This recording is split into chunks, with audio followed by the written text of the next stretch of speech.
শ্রী শ্রী কাষ্ঠকালী মাতার মন্দির উত্তর বাংলার ঐতিহ্যবাহী জেলা গাইবান্ধার সাঘাটা উপজেলার ভরতখালী এলাকায় অবস্থিত এক অলৌকিক ও প্রাচীন তীর্থস্থান শ্রী শ্রী কাষ্ঠকালী মাতার মন্দির। প্রায় 2 শতাব্দীর ইতিহাস, লোককথা, জমিদারি ঐতিহ্য এবং গভীর ধর্মীয় বিশ্বাসকে কেন্দ্র করে আজও এই মন্দিরে ভক্তদের ঢল নামে।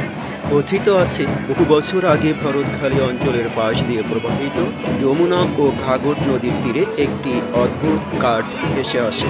স্থানীয় মানুষ সেই কাঠ কাটতে গেলে দেখা যায় কাঠ থেকে রক্তের মতো তরল বের হচ্ছে। ঘটনাটি এলাকায় ব্যাপক আলোড়ন সৃষ্টি করে। সে রাতেই তৎকালীন জমিদার রমণীকান্ত রায় স্বপ্নে দেবীর নির্দেশ পান, আমি তোমার ঘাটে এসেছি, আমাকে পূজা করো। পরদিন সেই কাঠ দিয়ে দেবীর মূর্তি নির্মাণ করা হয় এবং শুরু হয় কালীমাতার আরাধনা। এই কারণেই মন্দিরটির নাম হয় কাষ্ঠ কালীমাতা মন্দির বা কাষ্ঠ মন্দির। মন্দিরের প্রধান আকর্ষণ হলো কাঠ দিয়ে নির্মিত দেবী মূর্তি, যা বাংলাদেশের অন্যান্য কালী মন্দির থেকে একে আলাদা করেছে।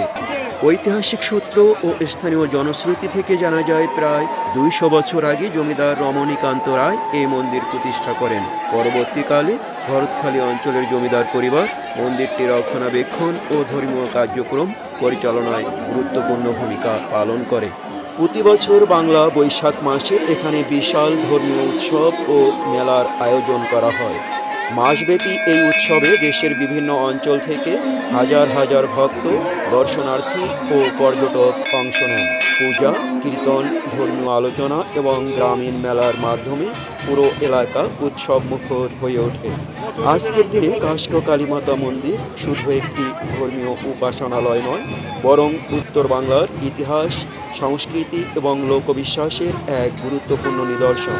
শত বছরের পুরনো এই মন্দির আমাদের ঐতিহ্যকে ধারণ করে নতুন প্রজন্মের কাছে পৌঁছে দিচ্ছে।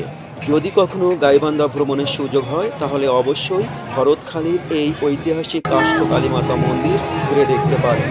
এখানে এসে আপনি অনুভব করবেন ইতিহাস, আধ্যাত্মিকতা এবং লোককথার এক অনন্য মিলন। ধন্যবাদ।